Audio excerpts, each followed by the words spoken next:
ஒரு கிராமத்தோட கடைசி கோடியில ஒரு ஓட்டை உடைசல் குடிசை இருந்துச்சு. மண்பானை சுவர், மேலே ஒரு ஓலையால செஞ்ச கூரை, அப்புறம் காத்து அடிக்கும் போதெல்லாம் கரகரன்னு சத்தம் போடுற ஒரு கதவு. அந்த குடிசையில தான் ராஜ்னு ஒரு 16 வயசு பையன் வாழ்ந்து வந்தான். ஒல்லியா, ரொம்ப களைப்பா, கண்ணுல ஒரு வெறுமையோட இருப்பான். ஊர் ஜனங்களுக்கு அவன் ஒரு அனாதை. அவனுக்கு அம்மாவும் இல்லை, அப்பாவும் இல்லை, சொந்தக்காரங்களும் இல்லை. ராஜு ரொம்ப சின்ன பையனா இருக்கும்போதே அவங்க அம்மா அப்பா செத்துட்டாங்க. யாரும் அவனை எடுத்து வளர்க்கல, ஸ்கூலுக்கும் அனுப்பல. கிராம பஞ்சாயத்து இவனை இந்த குடிசையிலேயே இருக்க விடுங்க, இவனே உழைச்சு சாப்பிட்டா நல்லதுன்னு சொல்லிட்டாங்க. ராஜுவோட வாழ்க்கை ஒவ்வொரு நாளும் ஒரு புது சவாலா இருந்துச்சு. காலையில சூரியன் கூடவே எந்திரிப்பான். அதே பழைய கிழிஞ்ச சட்டை தான்.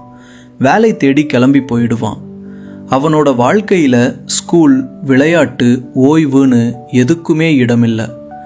அவனோட வயசு பசங்க எல்லாம் வயல்ல கில்லிதண்டா விளையாடிட்டு சிரிச்சு பேசிட்டு இருக்கும்போது ராஜு வயல்ல வேலை தேடிக்கிட்டு இருப்பான், இல்லைன்னா அடுப்புக்கு விறகு பொறுக்கிக்கிட்டு இருப்பான். அவனை பார்த்து பல தடவை பசங்க கேலி பண்ணுவாங்க. டேய் ராஜு, மறுபடியும் வயலுக்கு போறியா? அடே வா விளையாடலாம், நீ என்ன கூலியாளா போயிட்ட? ராஜு சத்தம் இல்லாம எல்லா கேலியையும் கேட்டுட்டு நிற்பான். எந்த பதிலும் சொல்ல மாட்டான், சும்மா தலையை குனிஞ்சுக்குவான். சிரிக்க கூட அவனுக்கு நேரம் இல்லை. பசியே அவனை சீக்கிரமே பெரியவனாக்கிடுச்சு. ராஜு எந்த வேலையையும் பார்க்க தயங்கல.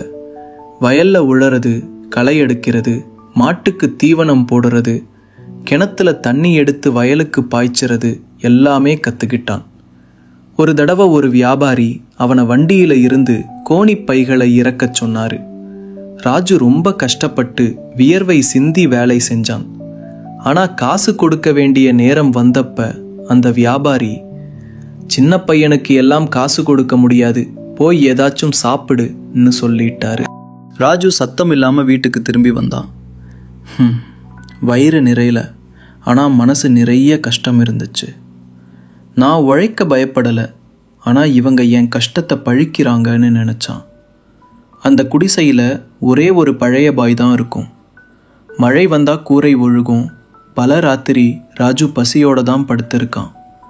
வயிறு முறுக்கிக்கிடும். கண்ணு தூக்கத்துல இல்லாம சோர்வுல தானா மூடிடும். ராத்திரி இருட்டு அவனுக்கு ஒரு நிம்மதி இல்லாம பயமா இருக்கும். கரண்ட் இல்லை, வெளிச்சம்னா சந்திரன் வெளிச்சம்தான். சில சமயம் வேலை கிடைக்கலன்னா ஊர்ல இருக்கிற கோயில் கிட்ட போய் உட்கார்ந்துக்குவான். ஏதாவது பெரியவங்க இறக்கப்பட்டு 2 ரொட்டி கொடுத்தா உண்டு, இல்லைன்னா நாள் பூரா எதுவும் கிடைக்காது. ஆனாலும் ராஜு யார்கிட்டேயும் பிச்சை கேட்கல. அவன்கிட்ட ஒரு வைராகியம் இருந்துச்சு. உழைப்பேன், ஆனா கை நீட்ட மாட்டேன். ராஜு பல தடவை தனக்கு தானே சொல்லுவான். எல்லாரும் சொல்லுவாங்க போதை கெட்டதுன்னு. நான் சொல்றேன், உழைப்புல போதை கொள். இந்த கஷ்டம், இந்த அவமானம் எல்லாம் எனக்கு அதான் கற்றுக் கொடுக்குது. நான் தினமும் ஏதாவது வேலை செஞ்சேன்னா ஒரு நாள் வரும், அப்போ இந்த மக்கள் என்ன மதிப்பாங்க. விளையாட்டு போதையை விட்டான். டிவி பார்க்கறதெல்லாம் அவனுக்கு ஒரு கனவு மாதிரி. சின்ன வயசுல விளையாட பொம்மை இல்லை, இப்போ கனவுல வெறும் ரொட்டி, உழைப்பு, ஒரு கூகுரம் மட்டும்தான் தெரிஞ்சிச்சு. ராஜுவோட கூட இருந்த பசங்கள்லாம் ஸ்கூலுக்கு போனாங்க. சாயங்காலம் விளையாட வந்தாங்க. புது ட்ரெஸ் போட்டாங்க. அவங்க ராஜுவை பார்க்கும்போதெல்லாம் சிரிப்பாங்க. ராஜு, உனக்கு வேலை கிடைச்சிருச்சா? அடே நீ பையனா இல்லை கூலியாளா? உன்ன மாதிரி பையனுக்கு ஸ்கூல் இல்லை, மண்வெட்டி தான் வேணும். இந்த வார்த்தைகள் ராஜுக்கு ரொம்ப கஷ்டத்தை கொடுத்துச்சு. ஆனால் ஒவ்வொரு தடவையும் அவன் ஆழமாக மூச்சு விட்டுக்குவான். தன்னோட கையில் இருக்கிற உழைப்பால் வந்த தழும்புகளை பார்த்துட்டு தனக்குத்தானே சொல்லுவான், இவங்க இன்னைக்கு கேலி செய்கிறாங்க, நாளைக்கு எனக்கு மரியாதை கொடுப்பாங்க. ஒரு நாள் சாயங்காலம் ஊரில் இருட்டு மெல்ல பரவிக்கிட்டு இருந்துச்சு. வானம் மேகமூட்டமாக ஆகி எங்கேயோ மின்னல் வெட்டுச்சு. எல்லாரும் அவங்கவங்க வீட்டுக்குள்ள போய்கிட்டு இருந்தாங்க. கதவை மூடி அடுப்பை பற்ற வச்சுக்கிட்டு இருந்தாங்க. ஆனால் ராஜு இன்னும் தன் குடிசைக்கு வெளியில உட்கார்ந்து வானத்தை பார்த்துக்கிட்டு இருந்தான். அன்னைக்கு அவனுக்கு ஒரு வேலையும் கிடைக்கல. 3 வீட்டுல போய் கேட்டான், 2 வயலுக்கு போனான். எங்கேயுமே எதுவும் கிடைக்கல. வயிறு காலியா இருந்துச்சு. பாக்கெட்ல 1 காசு கூட இல்லை. ஒருவேளை இன்னைக்கும் பசியோட தான் தூங்கணும் போலன்னு மெதுவா சொல்லிக்கிட்டு எந்திரிச்சு குடிசைக்குள்ள போனான். கொஞ்ச நேரத்துல வெளியில இருந்து வேகமா காத்தும் மழையும் அடிக்க ஆரம்பிச்சிச்சு. புயல் மழை. வானம் தன் மொத்த கஷ்டத்தையும் பூமியில கொட்டுற மாதிரி இருந்துச்சு. ராஜுக்கு மழைனாலே பயம் இல்லை. ஆனா அன்னைக்கு ராத்திரி ஏதோ வித்தியாசமா இருந்துச்சு. ஊருக்கு நடுவுல பிரசாத்னு ஒரு பணக்காரரோட பழைய குடோன் இருந்துச்சு. ஊர்லேயே பெரிய தானிய வியாபாரம் அவங்க கிட்டதான். அன்னைக்கு ராத்திரி தூரத்து ஊர்ல இருந்து ஒரு சின்ன லாரி குடோனுக்கு வந்துச்சு. அதுல மூட்டை மூட்டையா புது தானியம் இருந்துச்சு. ஆனா அந்த லாரி லேட்டா வந்தது ஒரு பெரிய சிக்கல். மழை வேற ஆரம்பிச்சிருச்சு. பிரசாத் கவலையா இங்கிட்டும் அங்கிட்டும் ஃபோன் செஞ்சுக்கிட்டே இருந்தாரு. ஆனா மழை காரணமா ஒரு கூலி ஆளு கூட வரல. இந்த மூட்டைகளை லாரியில இருந்து இறக்கலைன்னா எல்லா தானியமும் நனைஞ்சு வீணா போயிடும்னு வெளியில நின்று கத்துனாரு. ஆனா ஊர் முழுக்க அமைதியா இருந்துச்சு. எல்லாரும் வீட்டுக்குள்ள முடங்கி போயிருந்தாங்க. அதே சமயம் குடையை பிடிச்சுக்கிட்டு மழையில நனைஞ்சுக்கிட்டே ராஜு அந்தந்த பக்கமா போய்கிட்டு இருந்தான். அவன் கோயில் கிட்ட ஒரு மறைவான இடத்துல போய் உட்கார்ந்துக்கலாம்னு நினைச்சான். ஆனானா அவனோட கண்ணு பிரசாத் மேல பட்டுச்சு. பயந்து போய் கவலையில இங்கிட்டும் அங்கிட்டும் ஓடிக்கிட்டு இருந்த பிரசாத்தை பார்த்தான். ராஜு ஓடி போய் அவர்கிட்ட கேட்டான், ஏதாவது வேலை இருக்கா? பிரசாத் திடுக்கிட்டு பார்த்தாரு. நனைஞ்ச ட்ரெஸ், நடுங்குற உதடு. ஆனா கண்ணுல ஒரு நம்பிக்கை தெரிஞ்சிச்சு. ராஜு பையா, கடவுள் உன்னதான் அனுப்பியிருக்கான்.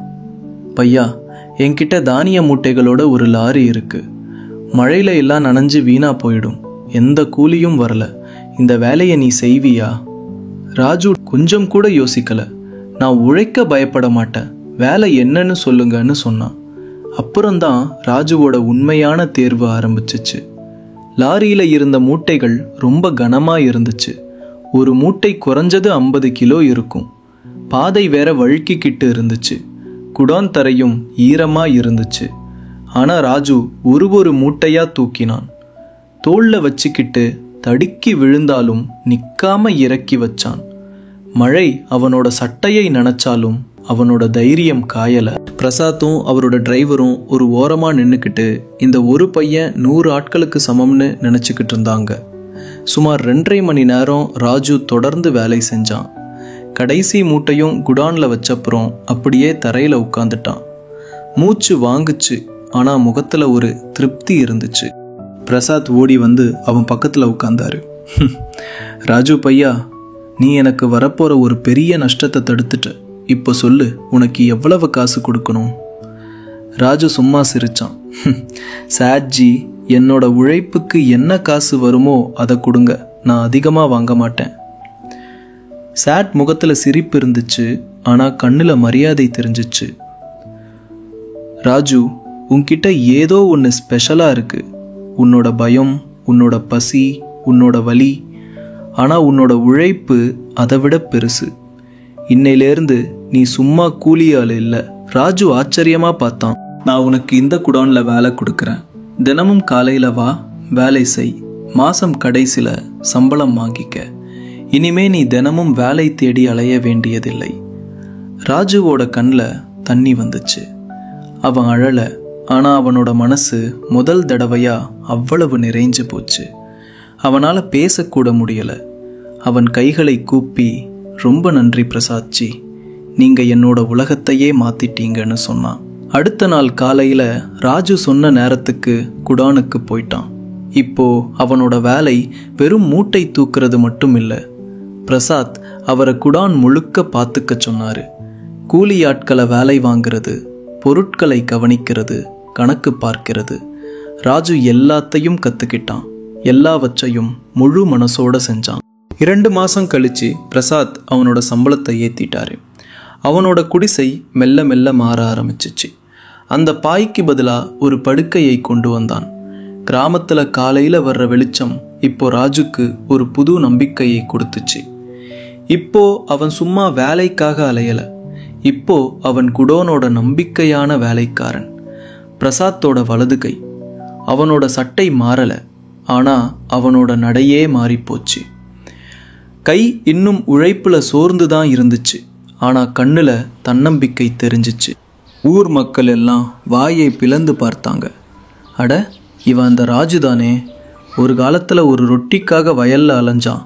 பாருங்க இவன் வீட்டை, ஏதோ ஒரு உழைப்பாளி தான் இங்கே இருக்கிற மாதிரி இருக்கு. இப்போ யார் அவனை கேலி செஞ்சாங்களோ அவங்களே ராஜுவை மரியாதையாக கூப்பிடுறாங்க. சிலர் ராஜு அண்ணான்னு, சிலர் ராஜு பாபுன்னு கூப்பிட்டாங்க. ஒரு நாள் ராஜு குடானில் உட்கார்ந்துருந்தான்.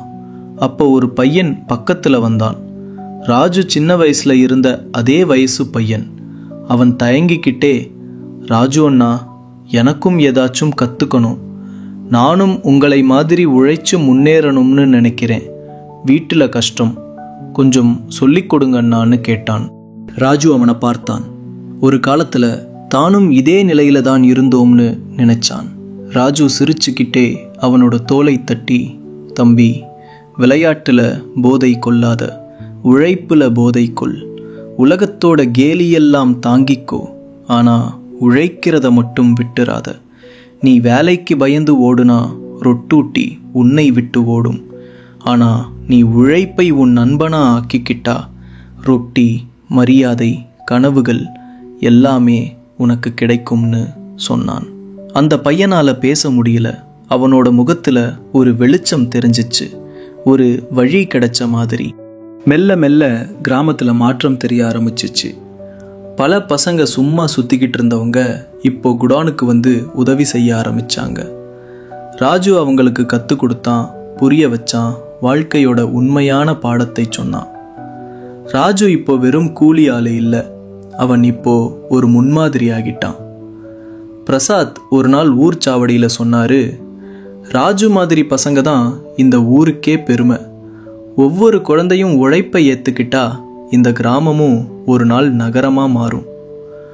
ஒரு காலத்தில் மழையில் நனைஞ்சு பசியோட தூங்கி கேலிக்கு ஆளான பையன் இப்போ எல்லாரும் பேசுகிற ஒரு உதாரணமாக ஆகிட்டான்.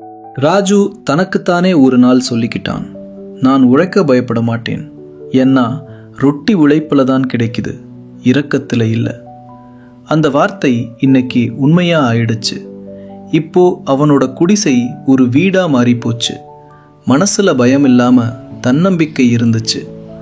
அவனோட வார்த்தைகள் இப்போ கதைகள் இல்லை, பாடமா ஆகி போச்சு. நண்பர்களே, இந்த கதை நமக்கு கற்றுக் கொடுக்கிறது என்னன்னா, உழைப்புல போதை கொள்ளுங்கள், ரொட்டி சம்பாதிச்சு தரும் வியர்வையில போதை கொள்ளுங்கள், மரியாதை வரைக்கும் போற அந்த பாதையில போதை கொள்ளுங்கள். ஏன்னா காதல் போதை ஒரு நிமிஷ சந்தோஷம்தான், ஆனா உழைப்பு போதை வாழ்க்கையையே மாத்திடும்.